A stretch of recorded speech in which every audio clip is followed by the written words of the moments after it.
Dipersembahkan oleh Halo Pak Pramono, jadi aku punya pertanyaan nih Pak. Jakarta kan identiknya dengan Betawi, tetapi sekarang budaya Betawi itu seperti kayak udah hilang dan jarang terdengar lagi. Bagaimana Bapak akan memperkenalkan kembali budaya Betawi kepada masyarakat di Jakarta? Nah, gimana tuh caranya Mas Pram? Ada bukan orang Betawi. Jadi yang paling utama yang harus disadari dan dipahami oleh masyarakat dengan perubahan undang-undang menjadi Undang-Undang Nomor 2 Tahun 2024, maka Jakarta ini yang dulunya menjadi ibu kota, sekarang menjadi kota global dan pusat perekonomian dan pusat kebudayaan. Maka dengan demikian Jakarta akan berubah total. Salah satu pasal di dalam undang-undang itu yang mengatur tentang Jakarta, maka wajah Jakarta harus menjadi wajah Betawi. Jadi seperti orang mau ke Bali, orang akan menangkap bahwa wajah Bali itu tercermin di dalam bandara, batas kota, perumahan, dan sebagainya. Termasuk Jogja, Semarang, Surabaya, dan sebagainya. Selama ini karena Jakarta sebagai ibu kota, wajah Betawinya nggak ada. Jakarta adalah wajah dari seluruh Indonesia. Maka sekarang ini Jakarta nanti wajahnya pasti Betawi. Kalau saya jadi gubernur, kalau datang ke tempat saya pagi-pagi, nggak lagi saya kasih teh atau kopi, pasti bir peletok gitu. Itulah yang akan merubah wajah Betawi. Termasuk tetapi harus diakui dengan jujur, beberapa hal tentang kebetawian ini harus dikurasi dengan baik. Contohnya. Mulai kapan nih Mas tapi Undang-undangnya udah jalan. Begitu saya menjabat, saya akan menjalankan kita itu. semuanya akan sowan ya ke Gubernur Jakarta nanti bulan Februari ya Pak? Dan saya kasih bir peletok. Yeay, oke. Lanjut. Jadi orang misalnya kalau menerima tamu kebudayaannya palang pintu dan sebagainya, yang sekarang ini kan terlalu lama. Palang pintu itu pantunnya bisa 10 menit, saya bilang enggak. Menyambut tamu negara atau tamu siapapun dengan cara palang pintu enggak boleh lebih dari 2 menit. Termasuk silat-silat dan sebagainya. Dan harus dibuat lebih grande. Padahal tari-tari Jakarta itu kan progresif. Tarian Betawi itu kan progresif. Saya yakin termasuk kebaya encimnya itu termasuk menurut saya progresif. Dan itulah yang akan diperbaiki, dirubah, dikurasi, sehingga akan menjadi kebetawiannya itu sangat menonjol. Dan saya akan memakai itu. Termasuk wajah-wajah di pusat-pusat perekonomian kita, wajah Betawinya harus ada. Mas Pram, dari tadi kita ngobrol, apapun pertanyaannya, Mas Pram selalu bisa menjawab dengan sangat komprehensif. Apalagi tentang Jakarta. Memang sudah lama tahu tentang semua hal, atau berapa lama sih belajar tentang Jakarta sampai sedetil-detilnya? Ya saya ini selama 10 tahun penjaga dapur presiden. Pembahasan tentang Jakarta nggak mungkin nggak lewat saya. Sehingga detail pun tahu. Kalau kamu tanya hari ini, Yohana, berapa jumlah halte di Jakarta? Saya akan jawab dengan cepat, 252. Boleh dicek. Berarti sebagai orang yang ibaratnya kingmaker di dapur kokinya tentang Jakarta, Mas Pram kan tahu banget permasalahan Jakarta. Tahu. Pertama itu apa? Apa Mas?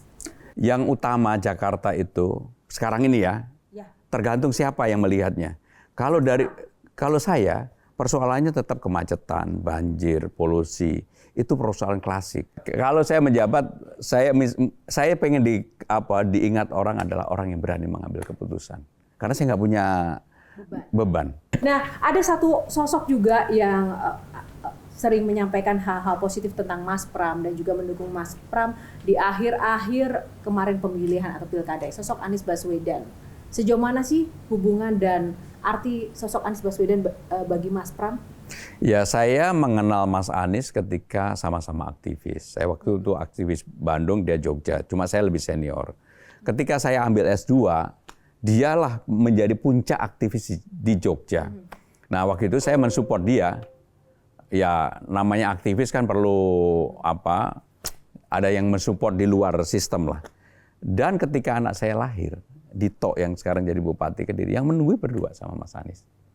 Jadi hubungannya dekat dari dulu. Cuma memang saya selama ini praktis dekat dengan banyak orang, tapi kan dalam bahasa Jawa saya kan nggak woro-woro memberitahu kepada publik gitu. Termasuk saya sampai hari ini masih sangat dekat dengan Pak SBY. Saya dekat dengan Pak Jokowi, saya secara pribadi dekat dengan Pak Prabowo. Karena saya yakin beliau-beliau pasti nggak punya barrier dengan saya.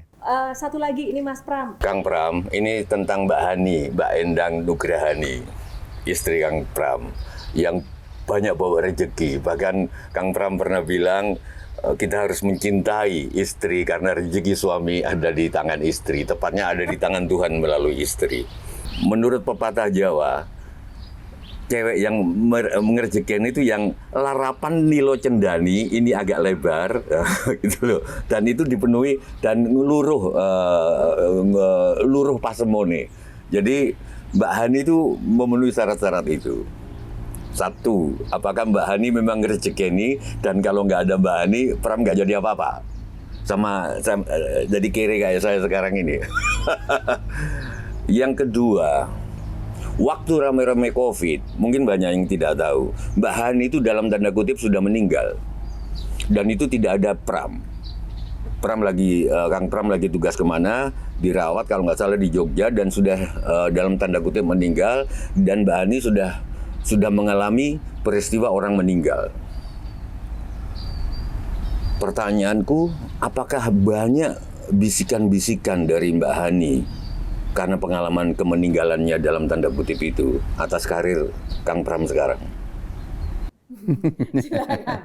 Jadi saya dengan istri itu memang sangat dekat sekali. Dan saya merasa istri pasti mempunyai kontribusi yang luar biasa. Dan kebetulan Yohana, istriku itu telinganya itu kayak gini loh, kayak orang nyimpen duit gitu loh. Makanya saya yakin banget, jadi saya ini dari dulu, dari muda, hampir 95% uang saya atau hasil apapun yang saya peroleh, semuanya ke istri. Makanya saya julukin dia Bang Masil. Masuk langsung hilang. Tetapi istri saya adalah orang yang sangat hidupnya itu sederhana dan tirakat. Termasuk dalam banyak hal kepada anaknya maupun kepada saya. Dia mau melakukan apa saja dalam tirakat itu. Dia orang yang sama sekali, istri saya ikut campur dalam persoalan politik. Sama sekali nggak pernah. Tetapi ketika saya maju sebagai gubernur, dia mau tampil di ruang publik pertama kali. Baik itu di IG saya, di TikTok saya, dulu nggak pernah. Tetapi yang orang nggak tahu, selama saya maju sebagai calon gubernur ini, hampir setiap hari dia puasa. Dan itu yang menjadi kekuatannya. Hampir setiap hari dia puasa. Puasa setiap hari lebih dari puasa bulan Ramadan. Puasa terus. 2025 sebentar lagi, resolusi apa yang Mas Pram ingin lakukan ke depan sebagai pribadi? Jadi saya semakin menyadari bahwa hidup itu kalau kita sudah pada posisi yang seperti saya, tidak ada yang bisa direncanakan dengan baik dan benar. Saya mengalami, saya tidak pernah berkeinginan menjadi gubernur, tetapi saya sekarang terpilih menjadi gubernur. Yang ingin saya lakukan adalah apa yang menjadi janji politik saya, mudah-mudahan bisa saya penuhi. Terima kasih untuk waktunya. Joanna, makasih. Sekali, dan kita tunggu nanti gebrakannya untuk menyalakan Jakarta lebih hebat lagi ke depannya. Salam juga untuk Bang Dul, dan semoga sukses dalam nanti Amin. pemimpin baru untuk Jakarta. Dan pemirsa, terima kasih juga untuk kebersamaan Anda bersama Q&A Metro TV, dan semoga juga tayangan kali ini, episode kali ini menginspirasi Anda semuanya. Tak lupa kami juga mengucapkan terima kasih untuk Sarung Gajah Duduk yang sudah memberikan busana yang saya kenakan pada malam hari ini. Sarung Gajah Duduk legenda Nusantara yang ada tulisan Arabnya. Namun sebelum kita akhiri, ada sesuatu yang ingin kami sampaikan. Kami berikan tanda kasih, tanda cinta kita, tim Q&A untuk Mas Pram. Mas Pram, semoga ini terima kasih Yohana. Menjadi kostum dan busana jadi pemimpin Jakarta ya. Pasti akan saya pakai. Pasti akan saya pakai. Terima kasih. Satu lagi yang mungkin bisa dipakai pada malam hari ini, Mas Pram, boleh ya? Iya. Silahkan. Baik. Karena saya sering pakai kayak gini sih. Suka sarung. Makasih. Gimana, teman-teman? Keren ya? Tepuk tangan, terima kasih, Mas Pram. Makasih. Jelajahi cara baru mendapatkan informasi. Download Metro TV Extend sekarang.